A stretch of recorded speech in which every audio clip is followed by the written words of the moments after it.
Since the passage of the no confidence motion on December 21st, 2018, the APNUFC coalition has embarked on a land giveaway to persons that are very close to them.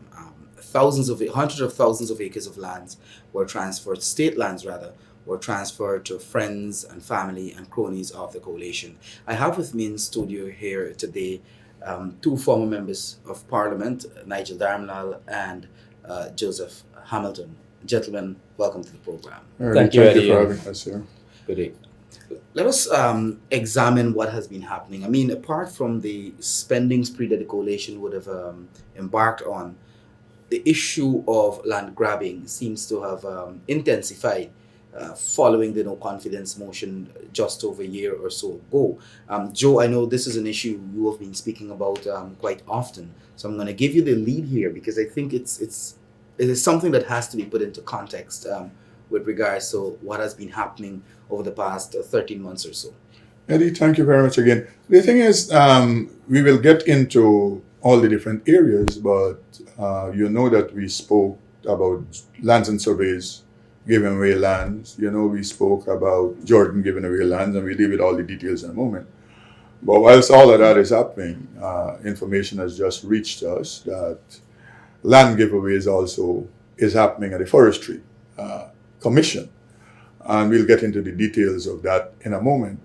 But the thing is, it seems like every place, every agency, the government, illegal government has determined that their cronies, their friends, their family must benefit.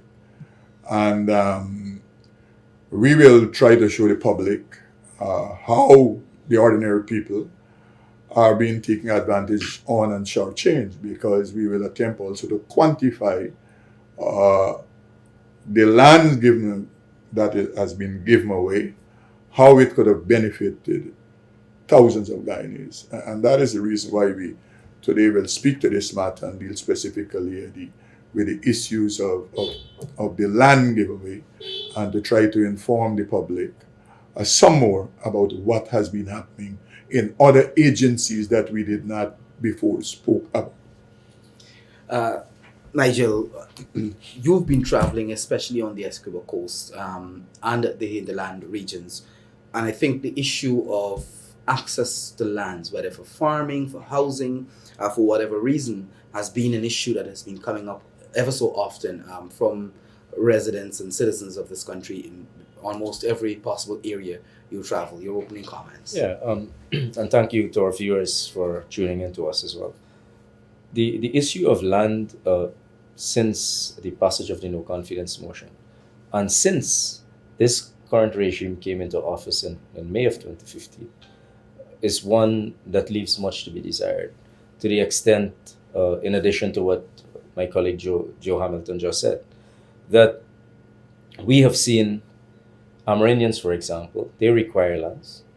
Many of the villages have to be titled, some have to be extended, some have to be demarcated, and this regime has not treated with Amerindian lands at all.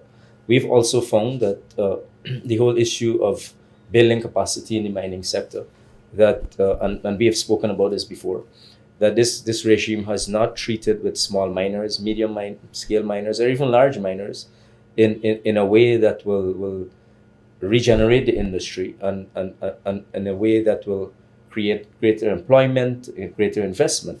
What they have done in mining is to parcel out blocks and give it, as Joe said, friends, family. That is cronyism, nepotism. We've also seen in the forestry sector, they've given out, since 2018, over 300,000 acres of land to directors of the Guyana Forestry Commission Board. That is massive conflict of interest. Over 300,000 acres to a handful of directors of the Guyana Forestry Commission Board. And that again is state-of-the-art corruption that if I can say so, that this APNU+AFC equal PNC regime that they have been pursuing over the last few years. 300,000 acres given out to a few directors of GFC. These are people who sit on a board, determine where lands are, and give it to themselves. whilst they have, and the forestry sector has been suffering over the last 4 years. I think last year the forestry sector has contracted by more than 60%, going to 75%, and still yet lands are being given out to directors of the GFC, and 300,000 acres. That is enough land for every single person in Guyana to get a massive house lot. 300,000 acres could complete the entire housing needs of Guyana, but and still yet people are, and the regular person cannot get a house lot. They are being given the royal runaround. The level of corruption that is currently taking place now, led by the persons in charge. One of them recently built a house equivalent to a mall at Eccles Bank Demerara. So we feel very concerned of what has happened and what is happening, and and especially most of all of this is taking place in an illegal period of the regime. And when it was not illegal, it was done illegally. So either way, it is unlawful, it is illegal, and it's contemptuous to the Constitution of Guyana and to the laws that regulate land distribution, agricultural production, the Amerindians, mining, forestry, and housing.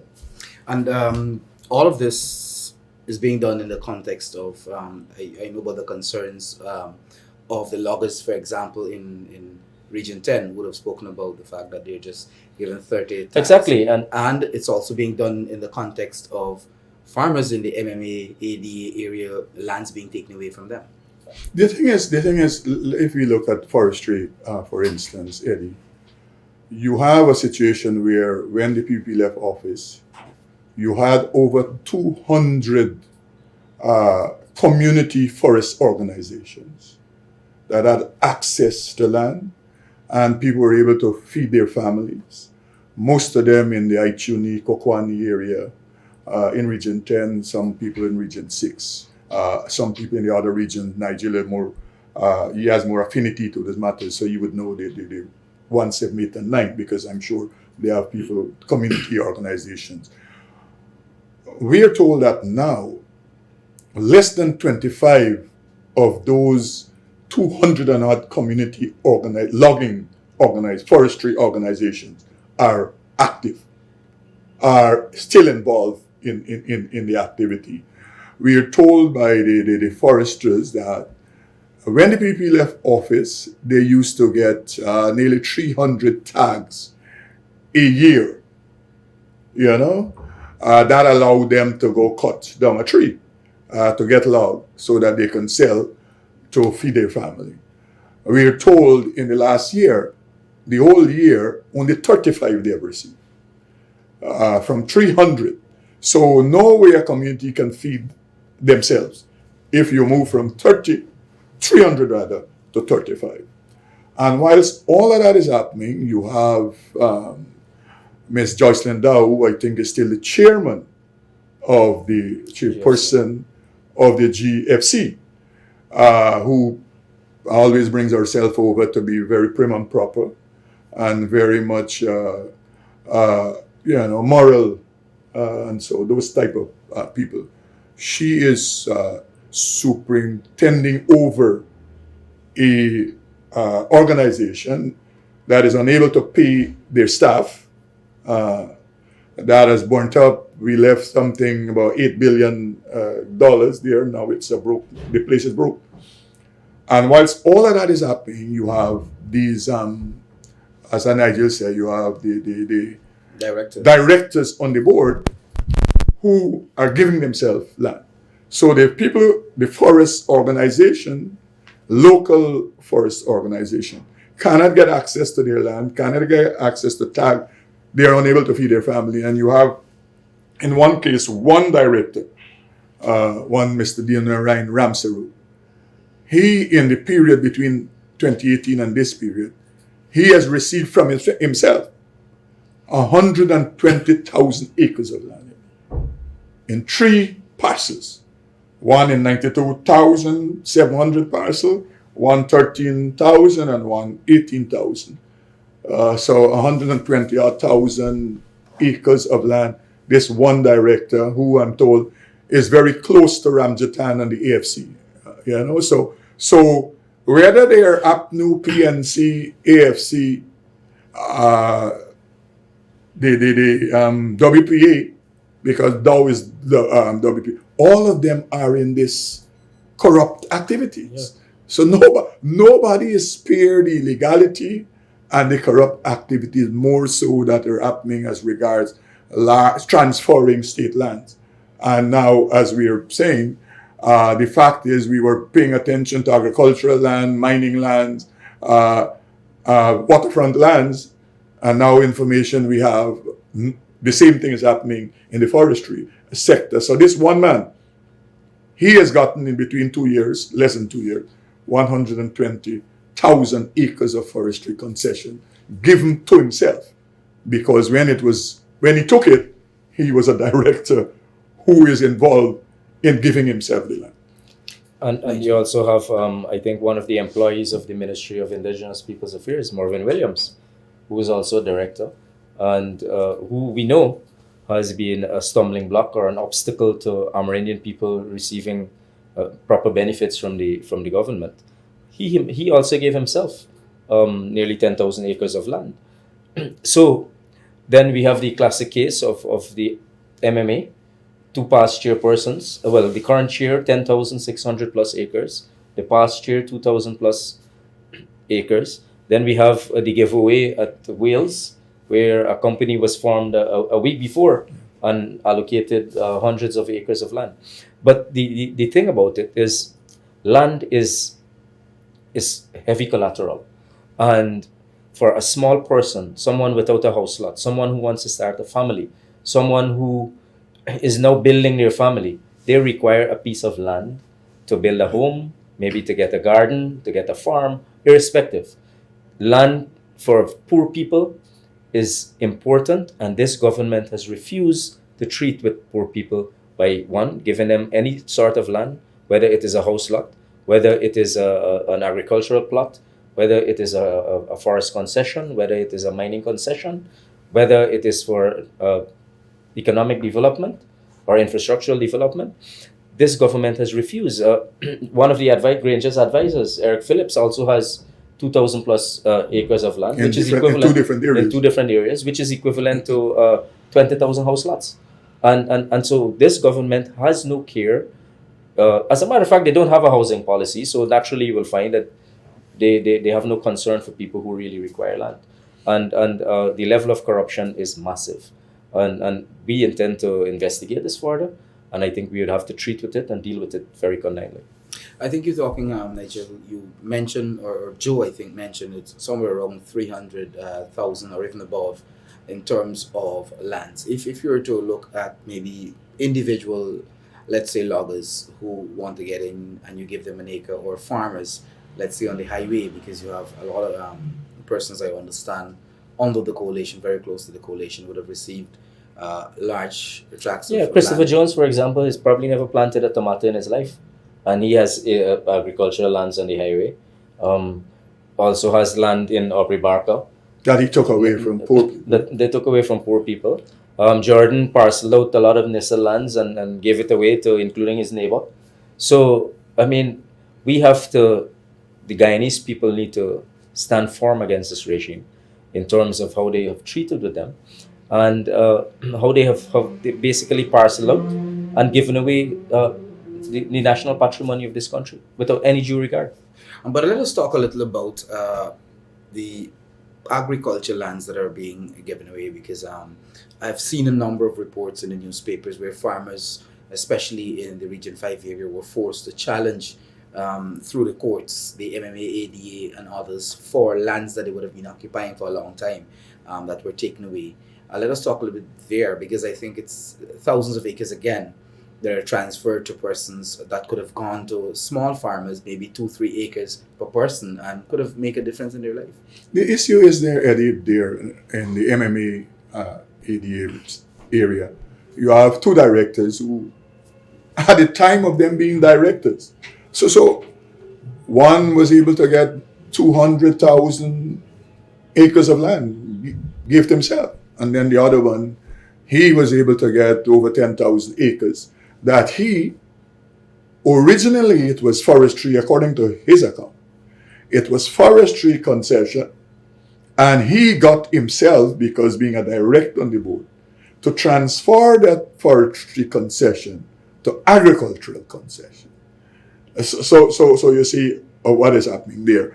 And therefore you have, and let me say this, whilst the CHNP year-end report suggested to us that in the period they have given out just 1,000 house lots, I'm taking their word for it, and we have a backlog about nearly 30,000 house lots for people, ordinary people, poor people who need a house lot, new families, young families.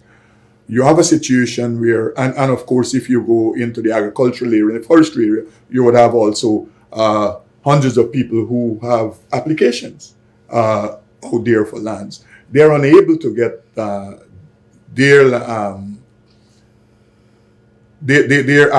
application process, but you have these people whose application runs into tens of thousands of acres and hundreds of thousands of acres. Those applications, because they have relationship with the government, are being processed.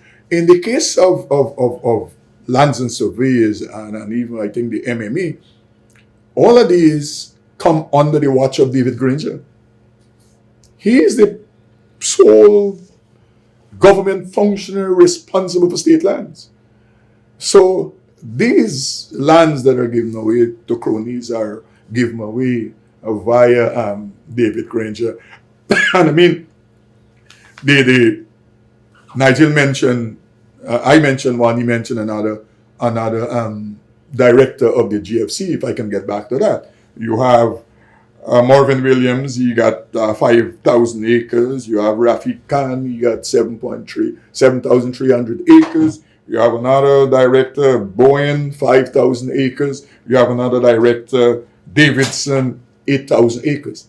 So you have between 6 directors of the Guyana Forestry Commission, they are together giving themselves about 200,000 acres of land that they are signing off on, that they must get. If that isn't corruption, I don't know what else is corruption. You have, Nigel mentioned Jordan giving away Nisi land. One of the people who were given a plot of land of 1 acre and above is the former Minister of Housing, Valerie Patterson, in a prime area that is up at the top of the hill there, Richmond Hill. That is where she has gotten the 1 acre, of land. The point is, this was a woman who couldn't even deliver house lots to the people of our community. But yet she is able to get 1 acre. And people in Linden especially are at a severe disadvantage. People are without house lots, and so they can't even construct a proper home for themselves and their families. You know, an acre is equivalent to 10 house lots. And a prime location like a hilltop in Richmond Hill, I mean, that will be worth hundreds of millions of dollars. And I understand, and you might be able to shed more light that you have similar situations even across the parts of the coastline where lands that could be developed into housing land are being gifted as well. To friends and well, so forth. The issue that we are underscoring is one, that this regime under Granger's watch, as Joe said, he is the authority for lands in Guyana as the custodian of state lands, and he has not. So only friends and families, ministers of the government, their spouses, children. Then you have high officials of the regime. If not them, their spouses, their children. But no one who needs land, like a poor man who needs a house lot, has to go get the royal runaround, to get a house lot. Joe mentioned what they gave out 1,000 in 1 year. Yeah. So when are they going to give 1,000 in 1 year? Is it 1,000 over the Well, I wasn't sure whether it's in the period or whether it's in the year. Well, but what I know is as well, I think it was in the 2018 when we were debating the budget, the in the 2018 report of CHNPA, they spent over 2 point something billion, and they were only able to construct 14 split units. And so money is being spent, billions of dollars, but there is no justification of how the money is being spent.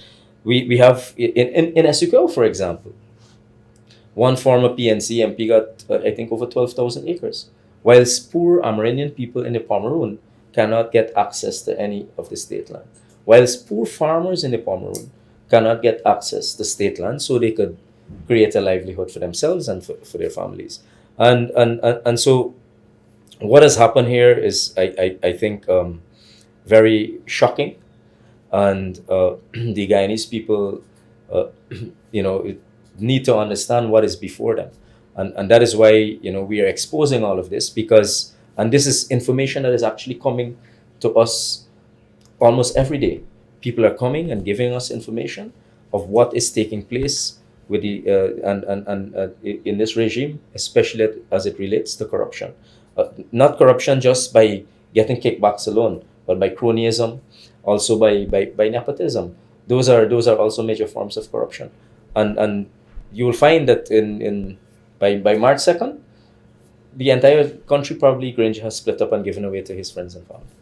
How do we move forward from here? Because I know the issue of access to land, whether for agriculture, for forestry, for mining, or for housing, has always been a burning issue in the last few years among Guyanese. Many persons have been complaining. How do we move forward? I know persons will have the opportunity to make a difference in the elections in terms of electing a government that will, put their interest first. How do we move forward here when these lands are transferred to these people, maybe a small group of about 30, 40 persons benefiting from hundreds of thousands of acres of land? The issue is, as indicated by the General Secretary of the party and the presidential candidate, all of these giveaway of lands that have happened after the passage of the no confidence motion, all of those land, we in government will pay attention to and seek to reclaim them for the state, because in our everything we know suggests that they were given out via corrupt means, via corrupt practices, and illegally. And so whether they're agricultural plots, whether they're through the lands and surveys or through the MMA or through mining or whatever, we will pay attention to those matters, because as you indicated earlier, Eddie, whilst all of that is happening, these 30, 40 persons getting all of these lands, the ordinary other people who are out there, the IDB study of 2012 indicated that we were short about 13,000 housing stock. That means 13,000 families who needed to be housed were not housed properly. That amount, 7 years after, will increase substantially. We now about 20,000. And so whilst the government is not housing people, whilst they have not developed new areas to ensure that people get house lots and to house themselves, all of this is happening. And therefore, we would have to pay attention to and to seek to ensure that as land goes to the tiller, because a lot of these people who are mopping up all of this land, Eddie, is for speculative purposes. It's not for production. You do an assessment of all of them. Have they produced anything on it? But as a matter of fact, none of them even have, they were never known to be involved in any productive activities. And if they had actually the capital to invest in the land. Right, so speculation. You have the situation for people to be reminded where the river is given away. One person got 40 acres and Trinidad company got 50 acres. And the same person who got 40 acres, they got another 40 acres outside of the seashore. They were given that land, Eddie, 2 years ago. What have they done? As we cross the bridge, the place is still the same. So the lands are they're just for speculative purpose, to resell to some buyer, some investor at exorbitant price, so they would have made money on the state. It is not for use for development and for people to get jobs. And so. then we have the classic case of one friend of a senior minister. I think one of the ex-ministers used to live, or possibly still live, in his house. Has most of the land where the Ogle Diamond bypass is supposed to go. Who is a candidate, I think, and who's possibly who's a candidate on the coalition's list. So I think all in all, we are in a crisis mode where land is concerned, and there is no turning back unless we are able to change all of this by getting a new government. And as my colleague Joe said, the presidential candidate, the general secretary and leader of our party, they have both said that we have to investigate all of the illegalities, whether it happened during the illegal period or whether it happened illegally during the period of their legitimacy. So we would have to investigate all of that. And we have to make sure the Constitution speaks about land going to the tiller. The Constitution speaks about access to land for every single citizen of Guyana. And still, well, then Granger doesn't respect the Constitution anyway. So it is not a government that deals with the rule of law and the Constitution and stuff like that. So I think what is before us is very disgusting, and it is something that has to, the entire, especially the working class people of Guyana. Look at Wales, for example.